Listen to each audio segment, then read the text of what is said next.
كوني رش لقب تكن به الكاتب والشاعر الكردي سلمان عبدو. جذبته الكتابة منذ ريعان شبابه، حيث كان مولعا بالأساطير والقصص الكردية، ودفعه هذا الحب والشغف إلى الاهتمام بالتراث والفلكلور الكردي، ليبرز اسم كوني رش ابن مدينة قامشلو فيما بعد بين الأوساط الثقافية الكردية، وليصبح كاتبا وشاعرا كرديا مرموقا. تكنيت باسم كوني رش نتيجة وجود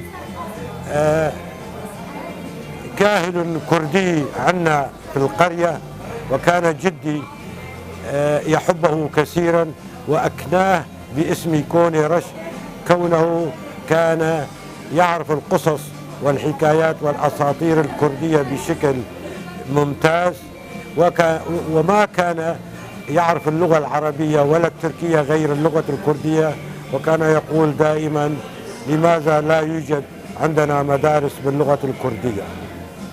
في عام 1982 مع قدوم البروفيسور الدكتور جليل بين الكرد في الجزيرة وجمعه للتراث الكردي، وكنت أرافقه في جولاته الفلكلورية، طلب مني كشكول عن قصائدي باللغة الكردية لنشرها في جريدة ريا تازا في ييريفان بأرمنستان.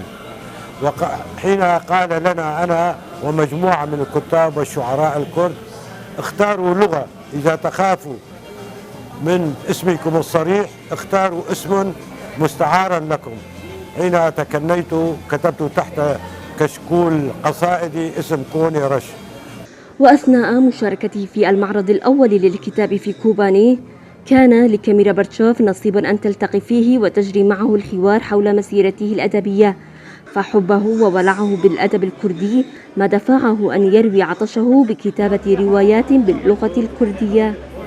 حب اللغة الكردية والأدب الكردي والثقافة الكردية نمت أكثر في قلبي وفي خيالي وفي فكري، وبدأت بممارسة الأدب الكردي، خاصة بعد تعرفي على الشاعر الوطني الكبير جيغرخوين في عام 75-76 لغاية 79 وذهابه إلى السويد، وبدأ مشوار جديد في حياتي.